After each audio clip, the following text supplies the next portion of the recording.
Hey my viewers, it's Lazy Game here. I'm going to do another somewhat reaction video to unsolved murder stories. I don't know if any of these are true or not, and I might end up trying to guess who could have been the murderer. I don't know, I just thought it'd be something you guys would be interested in. Anyway, let's get into it.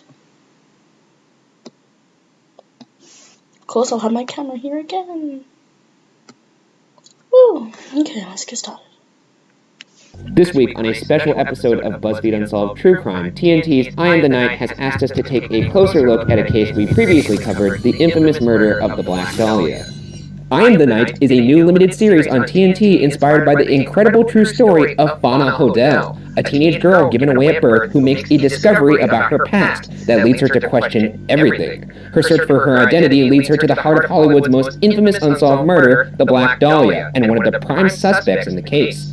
In this episode, we'll take a new look at the murder, the suspects, and the pile of evidence that has yet to be enough to solve this case. You can't hide the truth forever.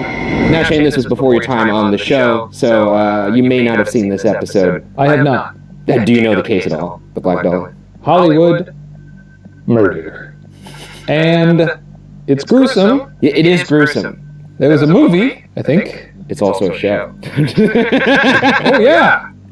TNT, I Am the Night. The point I'm trying to get across, it was a little bit shorter because it was one of the first episodes. That was just you making your little PowerPoints, you know. Okay, no need to get Okay, I'm not snappy saying about it. that. I'm just saying now we've been given the opportunity to dive deep. Yeah. I got my goggles on. I'm ready to dive deep. I got a scuba tank, baby. Let's go digging.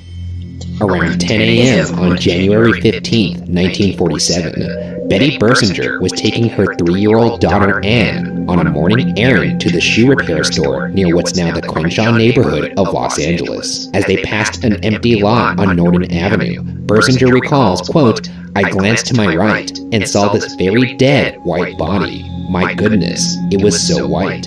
It didn't look like anything more than perhaps an artificial model. It was so white and separated in the middle." End quote. Rough start to this story. There's a reason why we're going into the grisly details of this, because they'll come in. Well, you got. We take no pleasure in this. We're not sickos.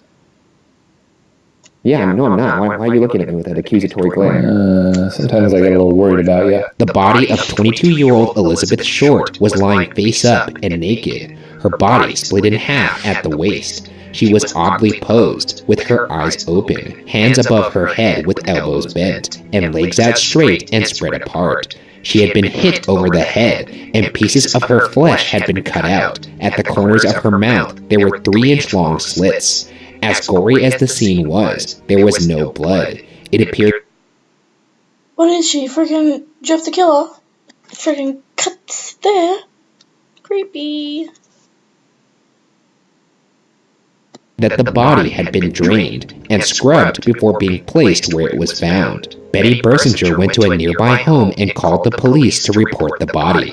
Bersinger then continued her errand. I would not be going to get my shoes repaired after that. I would say that if I saw something as traumatic as this, I'd probably need to, go home and sit down for a little bit. Yeah. But it is weird to be the first person to arrive on the scene, because when you call in, you are going to be the first suspect, usually. Well, she's not going to commit a grisly murder on her way to repair her shoes. Don't underestimate anybody. If history has taught us anything, you don't underestimate anybody. Anyone can murder.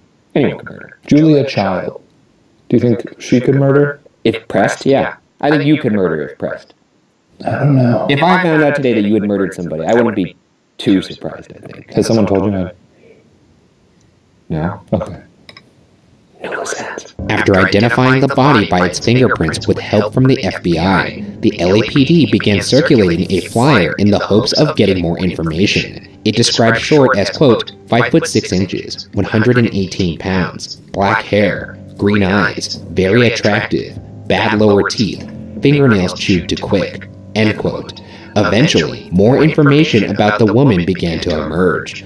Originally from Medford, Massachusetts, Elizabeth Short moved to Hollywood, some say in the hopes of stardom. Like many actresses, she had worked as a waitress and a cashier, and had dealt with periods of unemployment as she struggled to get minor acting roles. That's Hollywood. That is Tinseltown. That's Tinseltown. You moved from Chicago here with the same hopes of stardom. Yeah. You did also take an improv comedy class as well, right? I did, to meet people. You followed the And I White Guy had- playbook in LA. 100%. And I'll tell you what, I did meet some of the most insufferable people. Had an improv class? I can't believe that. But they also met me. And I wish that on no one. Okay, all right. It was common at the time for newspapers to bestow nicknames on murder cases. The papers called her the Black Dahlia, due to reports that she often wore sleek black clothing and had striking dyed black hair. The autopsy on the body provided a chilling glimpse into Short's final moments. Officially, Short died of hemorrhage and shock. Marks on her legs, wrist, neck, and right thigh suggested she had been bound and tortured. The slits at the corners of her mouth were made while she was still alive. She had also suffered a concussion from blows to her head. Reports say that the cuts were clean, raising suspicions early on that someone with surgical skills may have been responsible. Yikes. Gruesome! One thing to mine from that, Yeah. if you wade through all the grisly details, which are upsetting, is that whoever did this had surgical skills.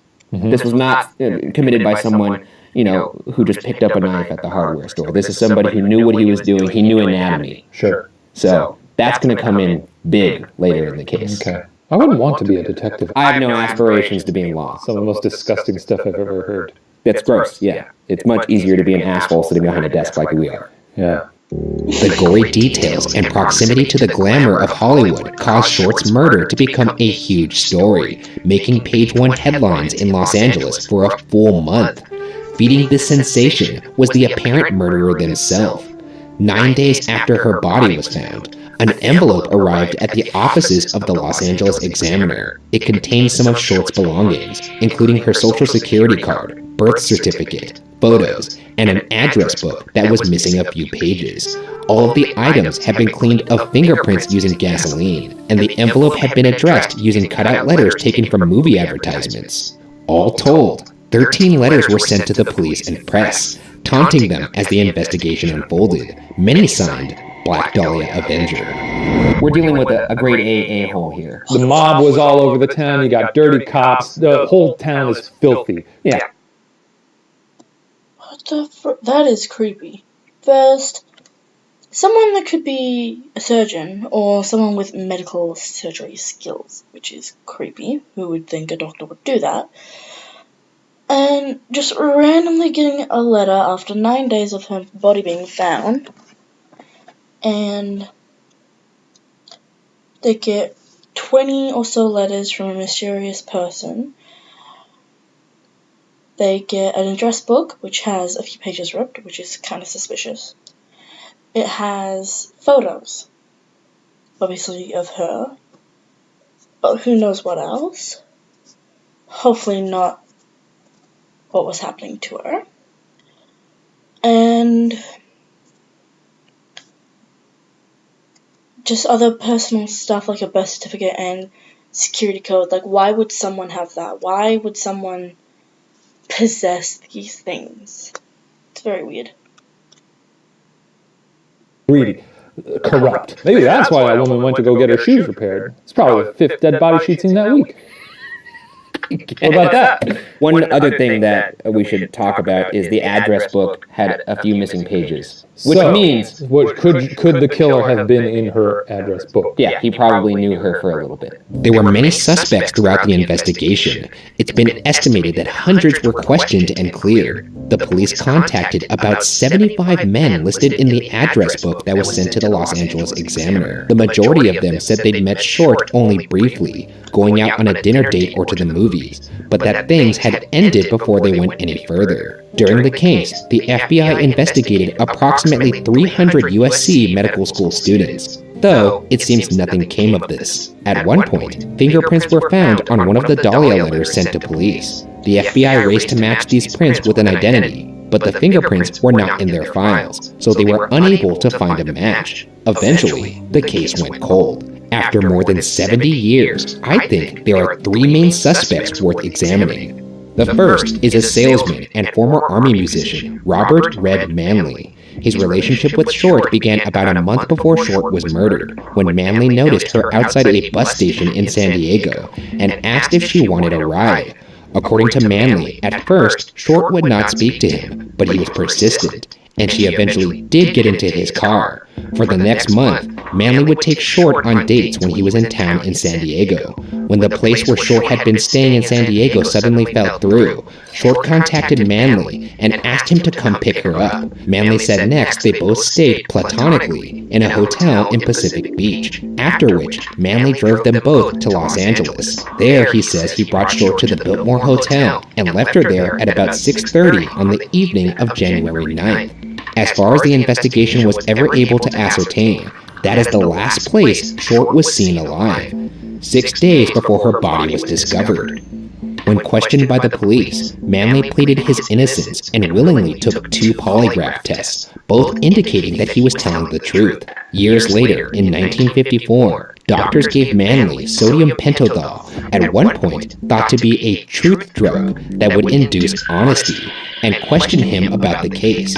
Again, it seemed Manley was innocent. Didn't they determine that's pretty much baloney? That's some Professor Snape shit. It's not real. I do wonder what the effects of it are. You know what we should do? Huh? We should inject you full of truth serum and then ask you if you think ghosts are real. Do you think I'm lying about that? Sometimes I think you're lying to yourself. Now, I know this isn't the season for that. It's not the season. Manley died on January 9th, 1986, after an accidental fall in his apartment in Anaheim, California, 39 years to the day after he last saw Short alive at the Biltmore. Now that sounds like a coincidence. An accidental fall. On the anniversary of the last time he saw somebody he was accused of murdering. Oh, so you think he maybe was remorseful and jumped I'm to not his saying death? that. It could go beyond coincidence. That's all I'll say. Other thing, though, is if I'm living in Anaheim and I've got a balcony and I'm smoking cigars because it's the 80s and I grew up in Hollywood in the 40s and 50s, Yeah. I'm addicted to every substance known to man. And I'm out there on my balcony in Anaheim. So it's a miracle that I'm not going over that thing any given day of the week. Hey, well, you got the fireworks to keep you on the balcony. Oh, from Disneyland. In 1997, for the 50th anniversary of the murder, the LA Times interviewed Ralph Asdell, the last living detective from the original investigation. Asdell claimed that within weeks, he found the man he believed to be the murderer. Asdell had received a few tips and a description of a man witnesses noticed near the empty lot where Short was discovered. Other witnesses described seeing a black car around dawn. Asdell found a man matching that description, whose car, which had been recently repainted, also looked like the one described. Because Asdell had no hard evidence and only a hunch to go on, he was unable to confront his suspect. But as of 1997, he believed that this mystery man was the Black Dahlia murderer. Great insight provided by Asdell here. You're not a big fan of this one? He's the last living detective from the original investigation. He spent 50 years having his nose rubbed in it, and now in the end he's just like, yeah, I knew who it was all along. Can't tell you his name, but I know. If that's true, kind of a bad detective. Yeah. The third and final suspect is well known to even those only casually familiar with the case, Dr. George Hodel. Many who worked on the case over the years believe they interacted with the real killer at some point. Perhaps no one feels stronger than Steve Hodel.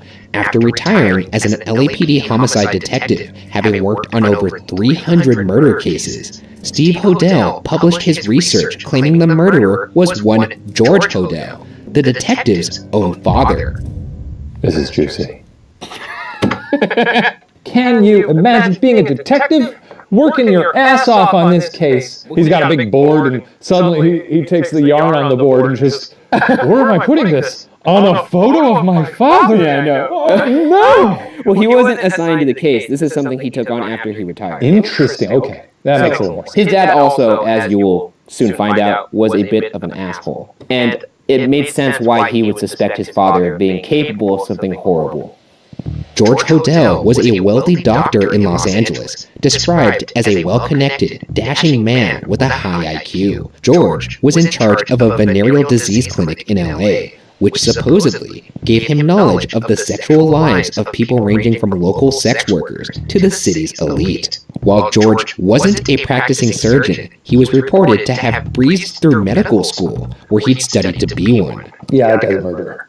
After George Hodell's death, his son Steve found 2 photos of a woman who Steve believed to be Elizabeth Short, the Black Dahlia. He began investigating, coming to believe that his father had a romantic relationship with Short and that they had been spotted together at a hotel in downtown Los Angeles. So George's son is looking through his dad's photo albums, and he comes across 2 pictures that look strikingly similar to Elizabeth Short. Now, I will say I have not seen any confirmation that they are in fact Elizabeth Short. Did they run these past any I've seen that they ran past a couple experts, but no one conclusively said yes. But they also didn't say conclusively no. Are they a little more revealing than that photo of the back of Amelia Earhart's head that you tried to pass off as evidence? I didn't say I tried to pass that off. Okay. That wasn't mine. You see her face in these things, though, right? You do see her face. Okay. Yes, you have his profession, which gives him a unique insight. And then you have these photos. And then you have the claims that they had been seen together at places. Yeah. So he obviously knew her, at the very least. George Hodell would have had the medical training needed to produce the surgical mutilation performed on Short's body, and that is only the beginning. Steve has suggested that George is also responsible for the murder of Jean French, which occurred a mere 3 weeks after Short's, on February 10th. Like Short, French received blunt force trauma to the head, and her body was also found oddly posed in a vacant lot early one morning. French's body bore the initials BD, possibly thought to stand for Black Dahlia, written in red lipstick. Yeah, BG. Sure. Yeah. I'll take it. Did they send any letters following that one? No, but the actual writing of BD is going to come into play. The penmanship of it. Ooh. Notes allegedly sent by the killer after the murder match Hodell's handwriting, according to handwriting analysis performed by one forensic expert hired by Steve Hodell. That expert also believed that the BD initials written on Jean French's body matched George Hodell's handwriting. Now, that comes with obviously the disclaimer that it was a handwriting expert hired by the person who's purporting the theory. Yeah, But are there crooked handwriting? I can't see why this person would be would aid in the miscarriage of justice. Right. That doesn't make any sense to me. If you're a handwriting expert, you got to do your best. Yeah. How many jobs are you getting? I also, I don't know if this is weird, but I think there's more weight to it because it's his son doing the accusing. I think it could be less because Blood against blood? well, it could show a personal vendetta. If this guy had a bad childhood, which Strong, though. but he was not a good He's an dad. a-hole. He was not a good dad. Evidence was found that Hodell had 50-pound sacks of concrete sent to his home for remodeling on January 9th, 1947. The last day Short was seen alive, and less than 1 week before her body was found. Hodell's son has claimed that there were similar bags found near Short's body that police speculated could have been used to carry Short's body from the car to the lot. What's more, George drove a black 1936 Packard that looked similar to the descriptions of the black car that had been seen at dawn near the empty lot where Short's body was found. Steve's research pointed out similarities between how Short's body was found and works by George's reported friend, surrealist artist Man Ray. The Dahlia's arms were posed above her head, not unlike Man Ray's photograph possessed by Momo, Minotaur. As for the slits on Dahlia's mouth, they could have been inspired by the artist's painting, Observatory Time, The Lovers. According to Steve, George idolized Man Ray and wanted to be an artist himself. Could the Black Dahlia have been George's sick attempt at art? One of George's daughters, Tamar Hodell, recalled her father hosting huge parties at their Hollywood-adjacent home, with guests including Man Ray, as well as movie stars. Tamar also claimed she had posed for nude photos for Man Ray when she was a child. After running away from home in 1949, Tamar reported her father to the police, telling them he had tried to teach her about oral sex at the age of 11, that he had offered her to his friends for sex when she was 14, and that George himself had had sex with her. If this man is not a murderer, He's obviously a bad man. yeah, this guy is awful. Surprised his kids didn't get together and just kill their dad. Well, one of them said, hey, maybe I'll indict him for murder. What guy tried to get people to sleep with his daughter. He even slept with her when she was 11, taught her oral sex at 11 and performed this stuff on her. What kind of madman does that? And I'm honestly suspecting that he is the killer, because a lot of it seems to be connecting with him than anyone else. Now I get it. Okay. Yeah. As a side note, at age 15, Tamar gave birth to a baby girl in San Francisco.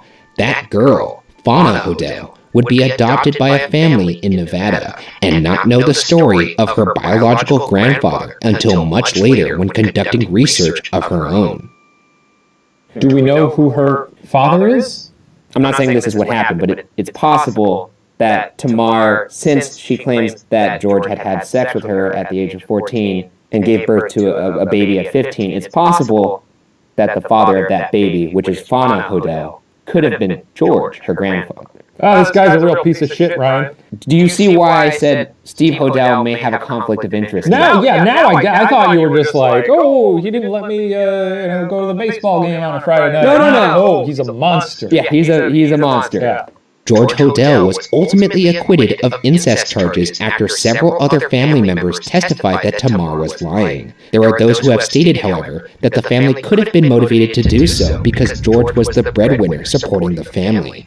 In 1950, a few years after the Black Dahlia murder, George Hodel moved, or perhaps fled, to the Philippines. Perhaps not so coincidentally, a woman murdered in Manila in 1967 reportedly was also found bisected and posed in an empty lot, just like the Black Dahlia.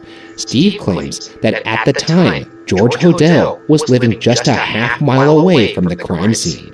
In 2012, Steve Hodel visited his childhood home with a production crew, another former police officer, and a search dog that picked up the scent of human decomposition in multiple locations on the property, such as the alleyway in back of the house. According to Dr. Arpad Vass, a leading forensic anthropologist who helped pioneer chemical analysis of human decomposition, this does not technically indicate that remains are located where the search dog found the scents, because the markers the dog detects can move, carried by water and other forces over the decades. However, Vass himself analyzed a soil sample taken from the alley behind the home and found that it was positive for human remains, though the sample indicated a death that occurred anywhere from 20 to 100 years ago. Quite likely beside the point, but I always feel bad for those dogs that gotta sniff dead bodies all day. Yeah, I mean, that's definitely not preferable to the ones that have to sniff for, like, cocaine. Cocaine? Those dogs are loving it. That's the longest dog I've ever had.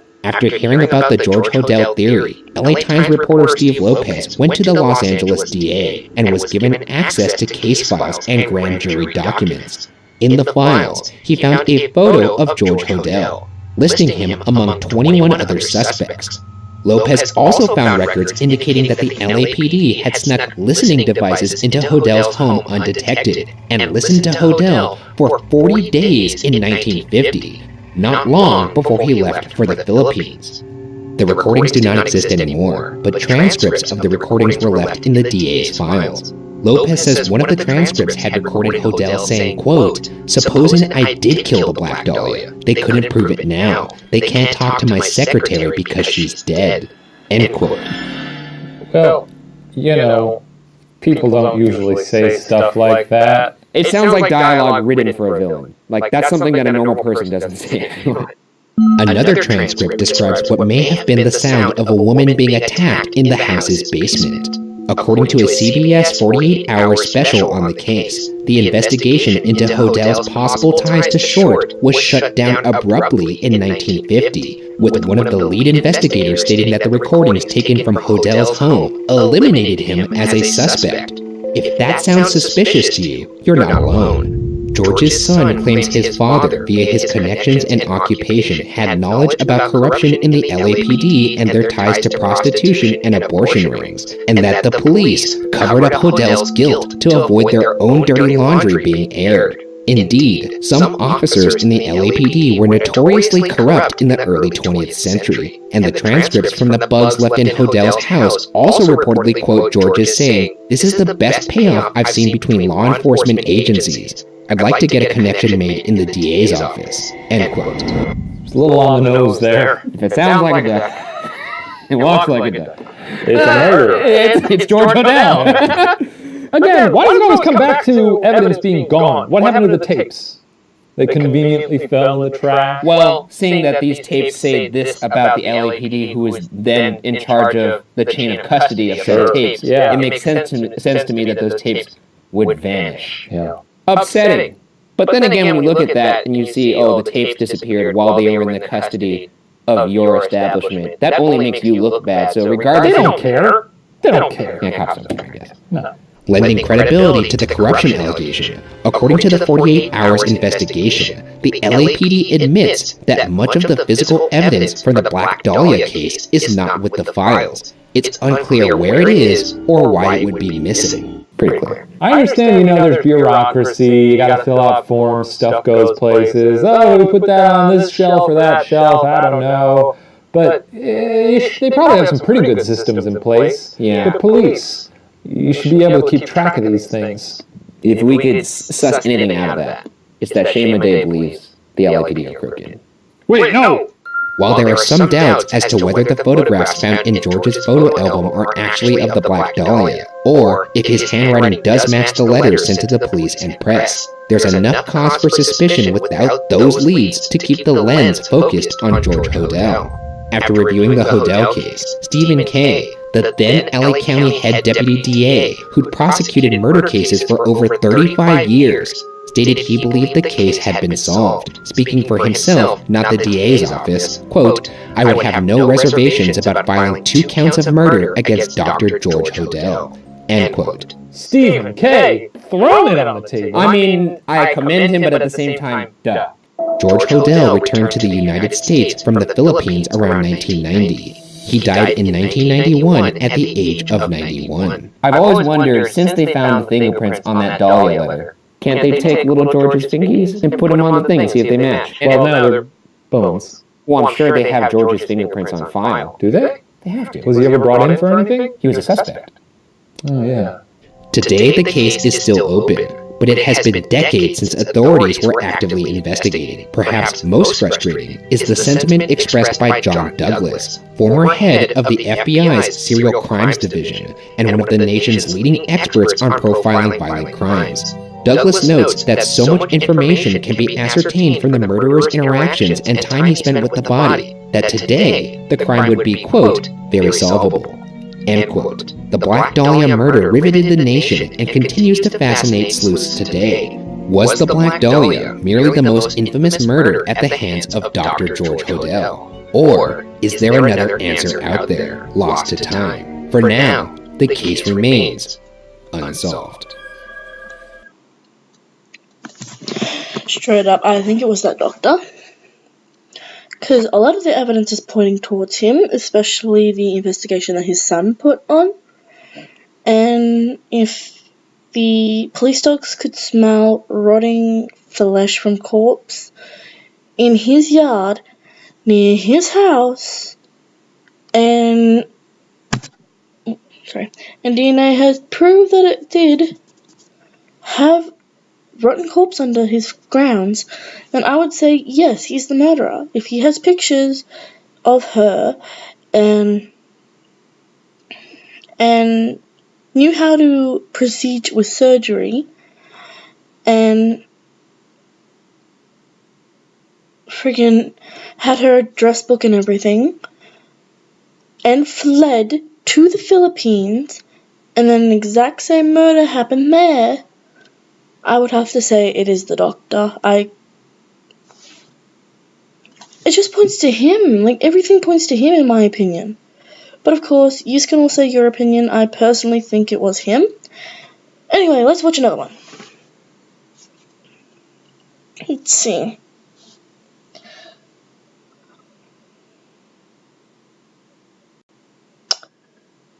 Let's see.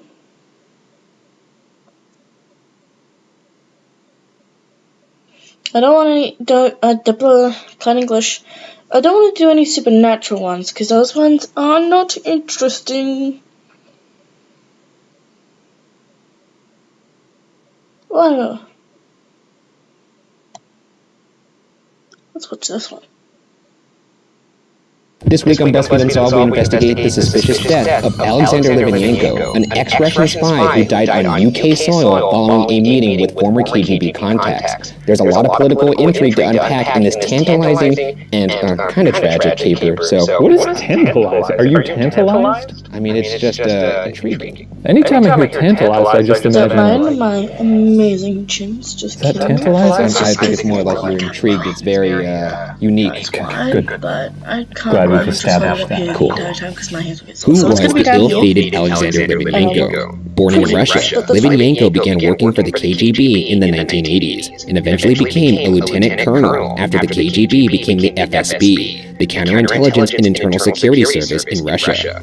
There, he is believed to have had a falling out over FSB corruption with his ultimate superior, Vladimir Putin. Litvinenko also wrote a book called Blowing Up Russia, Terror from Within, after leaving the service. In the book, he asserts that in 1999, FSB agents bombed apartment blocks in Moscow and other cities. These bombings were previously said to have been carried out by Chechen separatists, but in the book, Litvinenko suggested that these bombings were used as a justification for the Russian invasion of Chechnya for the second time. So he's burning all his bridges. Yeah. Which is a gutsy choice if your previous employer was the KGB. Well, you gotta imagine that if you know all this intel and it's bad intel, you would have a considerable amount of guilt if you are a good person. Mm-hmm. And he strikes me as a good guy. I mean, he doesn't care what happens to him, obviously. Maybe he's trying to clear his conscience a bit. Yeah, but you know by clearing your conscience, that's going to come with some consequences for you. Heavy price to pay. In 2000, citing persecution, Litvinenko fled to the UK, where he was granted asylum. Once in the UK, he did not conceal his loathing for Russia's leader, criticizing Putin publicly. Litvinenko was part of a circle of exiled Russian critics, and in 2003, Litvinenko was recruited by MI6. He provided information about senior figures in the Kremlin and their connections to organized crime in Russia, while also possessing information about the Russian mafia's work in Spain. Litvinenko informed authorities he had faced harassment and death threats essentially since he fled to the UK. For example, Major Andrei Pankin, a former colleague, reportedly contacted him in 2001 saying, quote, "You will either be brought back in a body bag to Russia or pushed in front of a train," end quote. Litvinenko is believed to have become a British citizen in 2006, the same year he mysteriously died. At this point, I would turn my house into a full-blown panic room. Yeah, but is that Panic House? Is that living?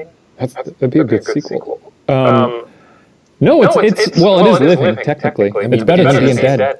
Is it? You mean you're essentially dead at that point, you're dead to the world. But not to yourself. Yeah, but you're just living in a panic room for the rest of your life. That doesn't seem You fun. can still FaceTime with people, watch a funny movie. I'd rather die. You'd rather die than sit around eating popcorn and watch a funny movie? I guess I'm a bit of an extrovert, I would say. So if I had to be forced to live in this fortress of solitude Invite and your friends security... over. Yeah, but they probably wouldn't want to come because they know, we can't go over there because we'll be marked down. That's true. On November 1st, 2006, Litvinenko had tea at the Millennium Hotel in central London with Andrei Lugovoy and Dmitry Kovtun, two former Russian agents. It's said that Litvinenko had been planning to travel to Spain with Lugovoy and that he was investigating the Russian mafia's connections to Spain. It's worth noting that Litvinenko had also been investigating the murder of Anna Politkovskaya, a Russian journalist who, prior to being shot at her apartment block in Moscow the month before, had received death threats. After this meeting with Lugovoy and Kovtun, Litvinenko became sick and vomited all night. He was admitted to a London hospital 3 days later, where his condition worsened.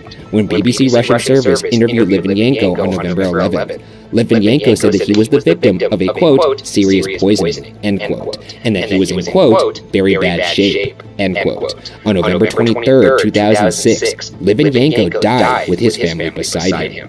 This was 3 weeks after his meeting with Lugovoy and Kovtun. Doctors were not able to diagnose Litvinenko's conditions while he was hospitalized, but in the hours before his death, test results confirmed tremendously high levels of the substance polonium-210, a radioactive isotope in his body, finally revealing the cause of his sickness. Dr. Nathaniel Carey, a home office forensic pathologist, later said of the post-mortem examination, quote, "It has been described as the most dangerous post-mortem examination ever undertaken in the Western world, and I think that is probably right," end quote. Litvinenko, this entire time that he was at the hospital, had been saying to reporters, "I think I've been poisoned." Yeah. By these two guys specifically. So, if that's the case, if I'm a doctor, I'm now looking for every possible source of poisoning that I can. Yeah. And they found it hours before his death. That's 3 weeks. I'd be pretty pissed. Yeah, it's not the kind of buzzer beater you want. No. We've cracked it. Bye. But where did this poisonous polonium come from? Let's jump in to the theories. The first theory we'll dig into today pertains to the official conclusions of the Litvinenko Inquiry Report, compiled by the chairman of the inquiry, Sir Robert Owen, published on January 21st, 2016, which explains that there is a great deal of evidence implicating Andrei Lugovoy and Dmitry Koftin and their meeting with Litvinenko at the Millennium Hotel's Pine Bar. Forensic evidence indicated high levels of polonium-210 contamination at the Pine Bar, with the greatest polonium-210 readings coming from the inside of one of the teapots and the table where Litvinenko was sitting. None of the other places Litvinenko went that day had any comparable level of contamination. Sir Owen writes, quote, "I am sure that Mr. Lugovoy and Mr. Koftin placed the polonium-210 in the teapot at the Pine Bar on November 1st, 2006. I am also sure that they did this with the intention of poisoning Mr. Litvinenko," end quote. Sir Owen explains that he's certain that they intended to kill Litvinenko and were aware they were using a deadly substance, not, quote, "a truth drug or a sleeping draft," end quote. However, he does not believe they understood exactly what kind of substance they were using, and he is sure Lugovoy and Koftin were poisoning Litvinenko on the orders of someone else. In the report, Owen says that it's likely Litvinenko was poisoned at the FSB's direction, which at the time was led by Nikolai Patrushev. Furthermore, Sir Owen was also certain Lugovoy and Koftin attempted to poison Litvinenko with polonium-210 earlier on October 16, 2006. I'm an adult. But sometimes... Why did you start your sentence off with that? I am an adult. You said it in a weird way with a weird cadence. I am an adult. Like you don't believe it. But sometimes I have the mind of a child. And I think you can relate to that. Yeah, sure. Because the whole time I'm hearing this, I don't understand how radiation poisoning works. I don't know what you're envisioning here. I am envisioning essentially a green glow stick. Yeah, me too. Or you're envisioning like the case that Doc Brown opens in Back to the Future. Yeah, just glowing green, like them pouring the tea, like a and just mirage. a glowing green tea that he's drinking. Yeah, I imagine it's not like that. No, probably not. No, it's probably a little bit more... Or like the ooze from Turtles 2. Don't think it's like that either. I think it's a little more discreet. Otherwise, you would have been like, oh, this tea looks a little odd. This tea looks like ooze. It's also neon, so maybe we shouldn't drink it. Yeah. What is this, ooze long tea? Okay, you can keep going. I don't think you're done laughing at your own joke. You want some more time? No. Do you need some ooze long tea yourself? So stupid. Yeah, funny when you say it. Dumb. All right, well. You didn't poison us, did you? I wish I did now. There is plenty of evidence that supports Sir Owen's conclusions. Lugovoy and Koftin left traces of polonium all over their paths, on restaurant tables, in planes, even in an erotic nightclub. In fact, during the investigation, approximately 700 people had to be tested for radioactive poisoning, though no one proved seriously sick. The inquiry report portrays Lugovoy and Koftin as careless and bumbling, allowing the polonium to be, quote, splashed around in hotel bathrooms and mopped up with hotel towels that were then left in the hotel, end quote. There is also support for the idea that Lugovoy and Koftin weren't aware of the nature of the poison, given that Lugovoy also told his 8-year-old son to shake hands with Litvinenko after he had consumed the poison. They clearly did not understand the nature of radiation. No. Which is funny because they were given the job to administer radiation. Yeah.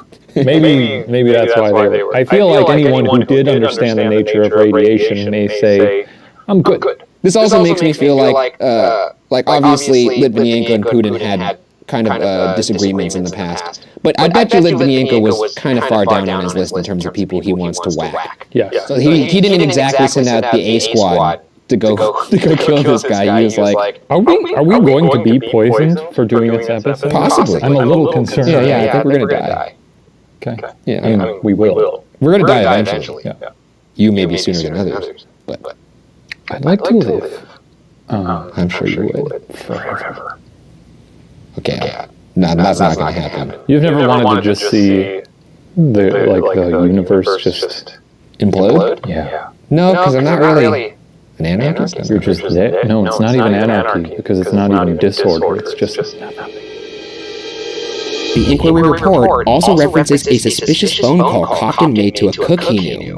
Cofton was reportedly trying to find a cook that would put, quote, a very expensive poison, end quote, in food or a beverage that Litvinenko would consume. On November 1st at 11:33 a.m., Cofton tried to reach the cook, who was not able to help him. Lugovoy called Litvinenko only 8 minutes later to arrange their meeting at the Millennium Hotel later that day. The report explains, quote, once it had become apparent to Mr. Lugovoy and Mr. Cofton that they would not get any help from the cook, at least not in the short term, they decided to make another attempt to poison Mr. Litvinenko themselves. Their plan, which they subsequently put into effect, was to make this attempt in the Pine Bar of the Millennium Hotel, end quote. The report concludes by saying, quote, the FSB operation to kill Mr. Litvinenko was probably approved by Mr. Patrushev and also by President Putin, end quote. It seems secret evidence revealed in closed hearings of the inquiry contributed to the report's conclusion that Putin and Patrushev probably approved the killing.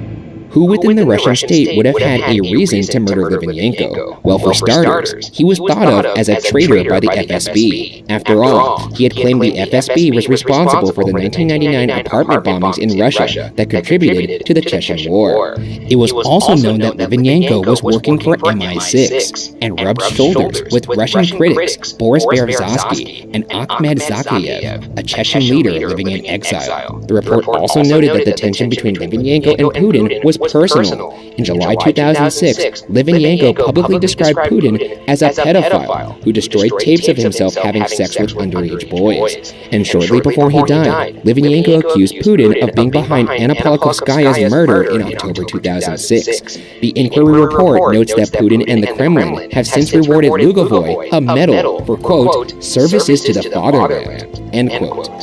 So this is one of those unsolved cases that we sometimes have where it's like, yeah, you sort of get what's going on here. You said I sort of get where the wind is traveling here. You get it. Yeah. Also, it doesn't look good when you award one of the main suspects a medal for services to the fatherland. I mean, what else did he do?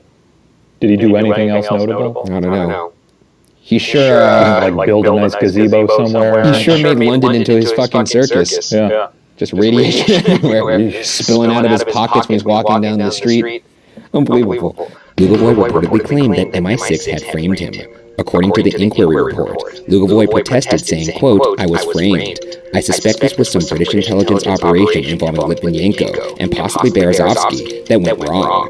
I was contaminated by Litvinenko or someone else, not the other way around. I think polonium was planted on us and left in place as we visited to frame us, end quote. However, the inquiry report explains that a setup like Lugovoy was describing would have required the conspirators to contaminate a variety of places around London with a radioactive substance, putting an enormous amount of people in danger. Owen goes on to say, quote, I will simply say that in all the oral evidence that I have heard during this process, in all the many thousands of pages of documents that I have seen, I have not come across anything that would even begin to substantiate the claims of a setup made by Mr. Lugovoy, end quote.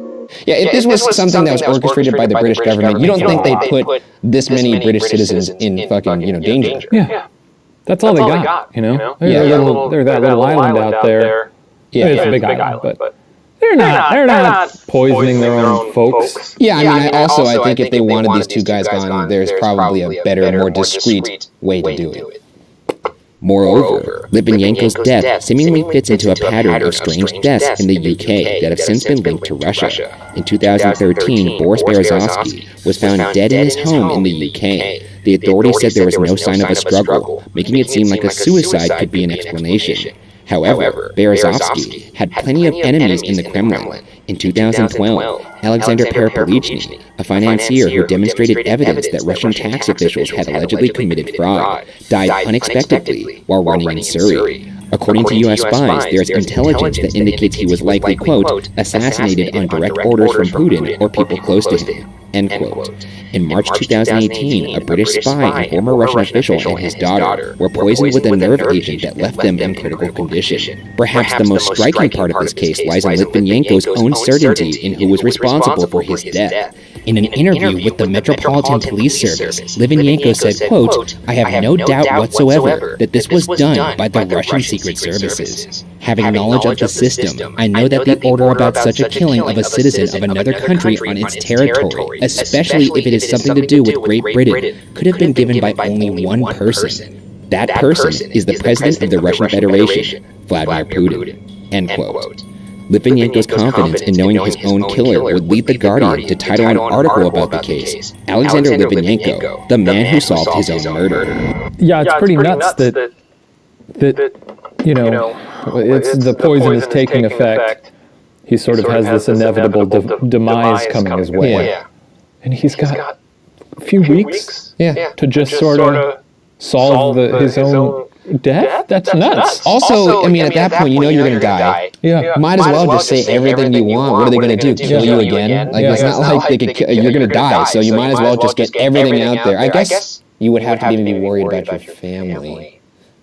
Yeah. Yeah, I guess that would be a thing to think about, but Real bummer. the second theory is that Litvinenko's death could have been in the interest of those in the UK who wanted to avoid being extradited to Russia. Lugovoy even suggested that Boris Berezovsky was involved in Litvinenko's death, while denying his own culpability. Others have speculated that Berezovsky could have been responsible for the murder as a means of sullying Putin's image. The Inquiry report acknowledges that some accuse Berezovsky of ordering Litvinenko's death out of fear that Litvinenko could potentially blackmail him. The report also concedes that Litvinenko had at times spoken about, quote, taking some form of action against Mr. Berezovsky, end quote. Though, the report also notes that it doesn't appear he ever took any of these actions. The report says, quote, it was not unusual for Mr. Litvinenko to propose courses of action in conversation with friends and associates that never subsequently came to anything. Mr. Litvinenko and Mr. Berezovsky remained friends until the end of Mr. Litvinenko's life. There was no blackmail, and therefore no motive for Mr. Berezovsky to have Mr. Litvinenko killed, end quote. In addition, the report notes that it was Lugovoy who actively canvassed the idea that Berezovsky was behind Litvinenko's death. It's a lot of logical leaps, or illogical leaps, I should say, to make for this theory to be correct. It would be a rough life to know that all your friends could kill you at any moment. Yeah. It'd be even surprising if you didn't see it coming. Yeah. Some people see it coming, though, and there's nothing they could do about it. That's true. Nothing they could do about it. Yeah. That's what I'm saying. I don't like this bit, Ryan. What bit are you talking about? Nothing.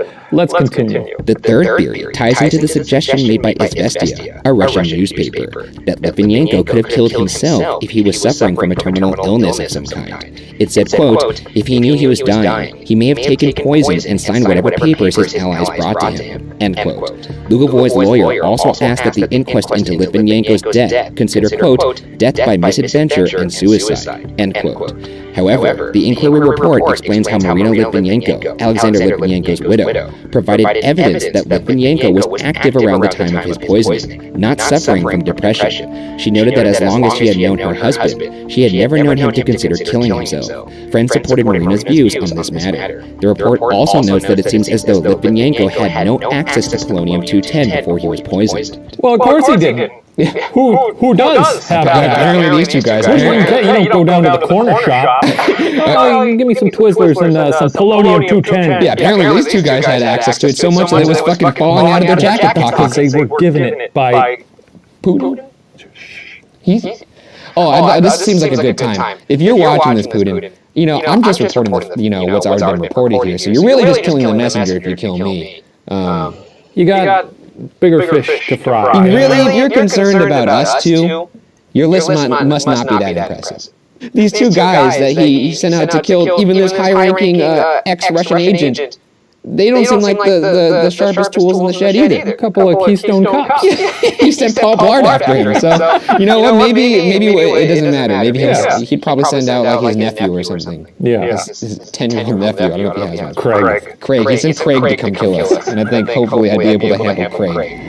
So who poisoned Litvinenko with the deadly polonium that would eventually lead to his demise? And at whose orders? While it's widely accepted that Lugovoy and Koftin are the only people that could have poisoned Litvinenko, we don't have a smoking gun on Putin ordering Litvinenko's assassination, despite the UK inquiry's conclusion that it was probably at Putin's orders. However, it's still important to note that theory number 1 is the only one that those outside of Putin's government and its allies assign genuine credibility. Nevertheless, Putin has dismissed the allegations against Lugovoy and Koftin in spite of pressure on Russia to extradite the two men to the UK. Lugovoy and Koftin remain at large, so in a sense, the strange tea time events that took place on November 1st, 2006, and the mysterious death of Alexander Litvinenko remain unsolved.